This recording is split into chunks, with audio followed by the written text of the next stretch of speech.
আরও একটা রোদ ঝলমলে সকালে আমি রেডি হয়ে গেছি আমার ডিউটিতে যাওয়ার জন্য। হ্যালো এভরিওয়ান, আমি সৌভিক। আর আজ 23 মে 2025। অ্যাকচুয়ালি আজ ফ্রাইডে, আর আজ সন্তোষী পূজা। মা সন্তোষীর পূজা আমাদের বাড়ির কাছে ঠিক নয়, মামা বাড়িতে পূজাটা হয়। আর আমরা সবাই কাজিনরা ছোটোবেলা থেকে খুবই এক্সাইটেড থাকতাম এই পূজাটাকে নিয়ে। অ্যাকচুয়ালি সন্তোষী পুজোতেই আমাদের গরমের ছুটির সময় ঠিক পড়তো, সেই সময় আমরা সবাই মামা বাড়ি যেতাম। আর এখন আমি হিমাচলে। সত্যি লাইফ ইজ ভেরি আনপ্রেডিক্টেবল।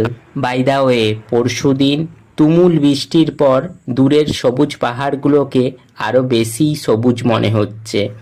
আর এই সকালের রোদ তার ওপর পড়েছে দারুণ। বিকেলে যখন বেরোলাম ডিউটি শেষে তখন অলমোস্ট 6:30 বাজে, আর গাছ ভর্তি আম। সে ওয়েস্ট বেঙ্গলে থাকি আর হিমাচলে আম দেখলেই টেস্ট করতে মন চায়।